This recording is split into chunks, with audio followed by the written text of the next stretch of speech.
सर्वांचं खूप मनापासून स्वागत करते. खूप दिवसांनी आपल्या चॅनलवरती व्हिडिओ येतो, त्यासाठी काय मनापासून सॉरी. टायटल आणि थंबनेलवरून तुम्हाला आज कळालं असेल की आपण रव्याचे मेंदूवडे कसे बनवायचे ते बघणार आहोत. तर चला रेसिपीला सुरुवात करू. सगळ्यात आधी मिक्सरच्या भांड्यामध्ये 4 ते 5 लसूण काचळ्या, हिरवी मिरची, कोथिंबीर, तुम्ही यामध्ये अद्रकसुद्धा वापरू शकता. आणि आता सध्या सीझनमध्ये वाटाण्याची शेंगा मस्त भेटत आहेत, त्यामुळे मी इथे वाटाण्याचा थोडासा वापर केलेला आहे. तुमच्याकडे जर असतील तर तुम्ही भरपूर वाटाण्याचे दाणे काढून या रेसिपीमध्ये वापरू शकता. याने मेंदूवडे जे आहे तर सगळ्यात आधी मी एका कढईमध्ये 2 चमचे तेल टाकून घेते. त्यामध्ये थोडेसे जिरे,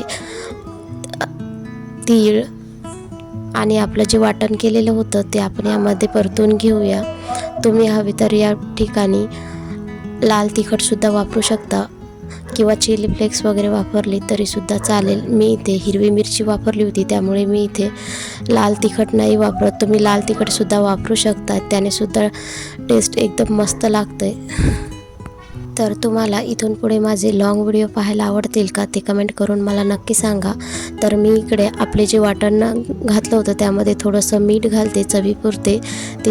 नंतर 2 वाट्या पाणी टाकून घेतलेलं आहे. ज्या वाटीने आपल्याला रवा घ्यायचा आहे त्या वाटीने 2 वाट्या आपल्याला पाणी घ्यायचं आहे. तर मी इथे 1 वाटी रवा आणि 2 वाट्या पाणी असं घेतलेलं आहे. तुम्ही बघू शकता पाण्याला जास्त उकळी नाही येऊ द्यायची. माझ्याच्याने उकळी आली होती. उकळी आल्यामुळे त्याच्या गाठी होऊ शकतात, त्यामुळे पाणी हलकं कोमट असतानाच त्यामध्ये रवा ॲड करायचा, म्हणजे आपले जास्त गुठळ्या होणार नाहीत. तुम्ही बघू शकता मी इथे गुठळ्या सगळ्या फोडून घेतलेल्या आहेत. आणि 2 वाटी पाणी आणि 1 वाटी रव्यासाठी मेजरमेंट एकदम बरोबर आहे. तर असं करून थोडीशी वाफ देऊन घ्यायची.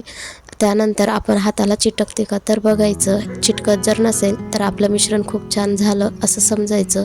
त्यानंतर मी एका ताटाला तेल लावून घेतलेलं आहे.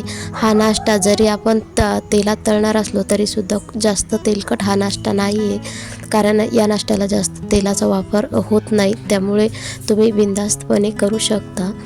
तर तुम्ही बघू शकता इकडे मिश्रण थंड होण्यासाठी मी थोडं वेळ ठेवलं होतं. त्यानंतर आपण एक आलू किसून घेतला होता, तोसुद्धा त्यामध्ये घालणार आहोत.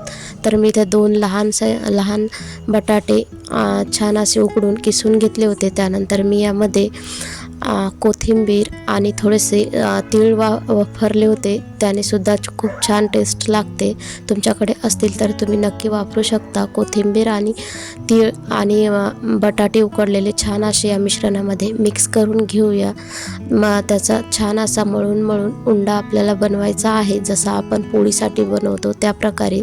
तुम्हाला जर जास्त दाटसर वाटत असेल तर तुम्ही यामध्ये तेल घालून छान असा मळून घेऊ शकता. 2 चमचे तेल वापरलं तरीसुद्धा इथे चालते, कारण ते तळताना याला जास्त काही तेल लागत नाही, त्यामुळे आपण इथे तेल थोडंसं वापरलं तर हाताला चिटकणार नाही. आणि अशा प्रकारे मेंदूवडे बनवून घेऊया. मी सुद्धा यामध्ये तुम्ही मोठ्या किंवा छोट्या साईजचे सुद्धा मेंदूवडे बनवू शकता. आता याला तळून घेऊया आपण. तर मी इथे एका जाडबुडाच्या कढईमध्ये तेल गरम करायला ठेवलं होतं. तेल जास्त कडकही नको आणि जास्त कोमटही नको. जास्त जर कडक असलं तर आपले वडे फुटून अंगावर सुद्धा येऊ शकतात, त्यामुळे तेल हे नॉर्मल असलं पाहिजे किंवा वरून कडक होऊन आतून उंडा राहू शकतो. त्यामुळे वडे हे नेहमी कमी स्पीडवरती तळायचे आहेत. गॅसची फ्लेम कमी करूनच तुम्हाला वडे तळून घ्यायचे आहेत. जास्त कडक तेलामध्ये जर तुम्ही वडे तळले तर ते वरून तळल्या जातील आणि आतून मात्र खाताना जास्त करून रवाच लागेल. त्यामुळे तुम्ही कमी आचेवर मस्त असे गोल्डन होईपर्यंत तळून घ्या. तुम्ही बघू शकता मी कशा प्रकारे तळले, तर आपले वडे खायलासुद्धा खूप छान झाले होते. तर अशा प्रकारे तुम्ही सुद्धा मेंदूवडे बनवून घेऊ शकता. तर मी दुसरा एक त्याचा जर मेंदूवडे बनवायचे नसतील तर दुसरा एक प्रकार सांगते.